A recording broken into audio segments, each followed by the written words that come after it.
কোনো খবর দিল না। এমন একটা জগতে যাওয়া লাগবে রে মুসলমান, তুমি গরিব হও আর ধনী হও, যেইভাবে জীবন যাপন করো না কেন, ওই কবরের মাটিতে আমাদেরকে শোয়াই লাগবে। যেহেতু কবরস্থানে উন্নতি কল্পে আজকের মাহফিল, আল্লাহ তাআলা বলেন, বান্দা আমি আল্লাহ তাআলা কোরআন দিলাম মানুষ হয়ে কবরে যাওয়ার জন্য। আল্লামাল কোরআন খলাকাল ইনসান, কোরআন শিক্ষা দিলাম, মানুষ বানাইলাম। কোরআনের শিক্ষা দ্বারা মানুষ মানুষের মতো মানুষ হয়। কথা বলেন ঠিক কিনা বাজান? এ বাজান গো, ছোট্ট একটা কথা বলে বিদায় নিতে চাই গো ভাই। ছোট্ট একটা কথা, গভীর মনোযোগ। হুসাইন আহমদ মদনী রহমতুল্লাহ আলাই, ওনার কলিজার টুকরা সন্তান চমৎকার সেই তদানীন্তনকালে একটা বয়ান করেছিলেন। চর এলাকায় আল্লাহর একজন বান্দার বাড়ি, চর এলাকায় আলেম ওলামাদের বেশ অভাব, কিন্তু লোকটা মারা গেল। লোকটা বড় গরিব। এই গরিব মানুষটা মারা যাওয়ার পর এলাকার মধ্যে এমন কোনো জানাশোনা লোক নাই যে লোকটাকে সুন্দর করে গোসল করাবে, দাফন করবে, এমন কোনো লোক নাই। তা ওই জায়গার মধ্যে তাড়াতাড়ি লোকটারে সুন্দর করে গোসল করাইয়া জানাজার নামাজ পড়ার মতো কোনো মানুষ নাই। চলে গেলেন মেন রাস্তার ধারে, অপেক্ষা করতেছেন এই রাস্তা দিয়া যদি আল্লাহর কোনো আলেম বান্দা আসে, তারে দিয়ে আমরা অনুনয় বিনয় করিয়া আমরা লাশটারে দাফন করানোর ব্যবস্থা করব। কিন্তু ঘন্টার পর ঘন্টা হয়ে যায়, নাই এইরকম করে বেশ কয়েক ঘন্টা অপেক্ষা করার পর দেখতেছে একজন মানুষ সাইকেল চালায় আসতেছে, মাথার মধ্যে টুপি, মুখের মধ্যে লম্বা দাড়ি গো বাবা, সুন্নতি জামা।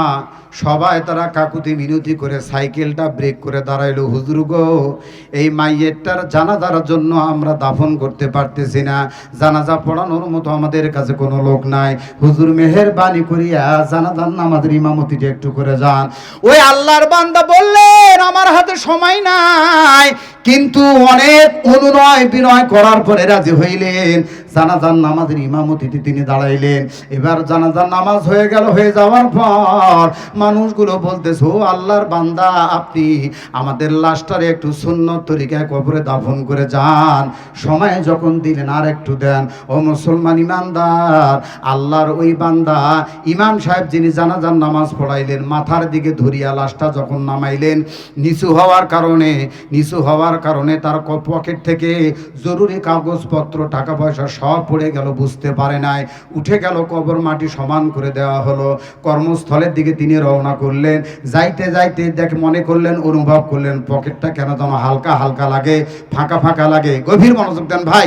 কবর যাদের জান্নাতের বাগান হবে, কোন আমলের কারণে, ছোট্ট করে আমলটা বলেই আমি ইতি টেনে নেব ইনশাআল্লাহ, খেয়াল করেন একটু। এমন সময় লোকটা চিন্তা করলো, আমার পকেটে কাগজপত্র, টাকা পয়সা কিচ্ছু নাই, কোথায় ফেললাম? আবার পিছনে আসতেছে ব্যাক করে, আবার দেখতেছে কোথাও পড়ে নাই। হঠাৎ করে মনে পড়ে গেল, আমি যখন মাইয়াতকে কবরের মধ্যে নামাইলাম, আমার যেন মনে হয় কবরে পড়তে পারে। অনেক আলেম ওলামাদেরকে নিয়ে পরামর্শ করিয়া মাসআলা অনুযায়ী কবর তারা খনন করা শুরু করে দিল। সামান্য একটু কবর ফোঁকা হয়েছে, পুরা কবরটা দেখা যাইতেছে আলোয় আলোকময় হয়ে গেছে। পুরা কবরটা আলোকময় হয়ে গেছে গো। এজন্য মায়ার নবী আমার বলে, ইন্নাল কুবুর রাওদাতুম মির রিয়াদিল জান্নাহ আও হুফরাতুম মিন হুফারিন নার। কবর কারো জন্য হবে জান্নাতের টুকরা, কারো জন্য হবে জাহান্নামের গর্ত। আয় আল্লাহ, আজকে যারা আমরা এই জায়গার মধ্যে আছি, একদিন মরে যাব, আমাদের কবরগুলা জান্নাতের বাগান বানায় দিও। আমার ভাইরা, এইভাবে করে কবরের ভিতর থেকে এমন সুগন্ধি, এমন সুবাস, এমন সুগন্ধি, যেই সুগন্ধি তামাম পৃথিবীতে আর কেউ কোনোদিন পায় নাই, এমন সুগন্ধি কবরের ভিতর থেকে বের হচ্ছে। মুসলমান ইমানদার মাটি যখন আর একটু সরাইলো, দেখে মাইয়াতের বুক বরাবর সাইডে তার কাগজপত্র, টাকা পয়সাগুলো আছে, আস্তে করে উঠাই নিয়া সাথে সাথে মাটি সমান করে দেওয়া হলো। এখন তারা চিন্তা করতেছে, আমি আমার কর্মস্থলে যাব না, আগে আমি জানবো আল্লাহর এই বান্দা কোন আমলের কারণে মরার সাথে সাথে কবরটা জান্নাতের বাগান বানায় নিল। কে আছে এই মেয়েটা, এই মাইয়াতে দেখা গেল কেউ নাই, একটি মাত্র মেয়ে আছে। তারা চলে গেল, সন্ধান করে দরজায় নক করলো, সালাম দিল, আওয়াজ আসলো কে? বলে মা একটা কথা জানার জন্য আসছি গো মা গো, কয়েক ঘন্টা আগে একজন মাইয়াতকে দাফন করা হয়েছে, উনি কে? বের উনি আমার আব্বা। মা গো একটু বলো তোমার আব্বার কবরটা কোনো কারণে খনন করতে যাইয়া দেখলাম পুরা কবরটা আল্লাহ তাআলা আলোয় আলোকময় করে দিয়েছে, এমন সুগন্ধি ছড়া শুরু হয়ে গেছে। এ মা বলো কোন আমলের কারণে? ও ভাই আমার খেয়াল করে লক্ষ্য করে দেখেন, ওই মেয়েটা বলতেছে আপনারা ভালো করে শোনেন, আমার বাবা গরিব মানুষ, পরের বাড়িতে কামলা দিত, কিন্তু কামলা দিত যখন আগে গৃহস্থকে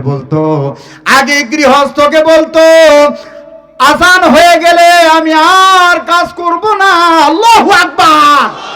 আজান হয়ে গেলে আমার নামাজের জন্য আমি কাজের বিরতি নিব। আমার বাবা বিরতি নিতেন, আর আমার বাবা কি করতেন, সাথে সাথে তিনি এইরকম ভাবে পুকুরের মধ্যে নামতেন, গাড়ির মধ্যে একটা গামছা, মুখ ধুইতেন, কুলি করতেন, হাতগুলা ধুইতেন, গামছা দিয়ে মুছে এসে বাসায় নামাজ পড়তেন।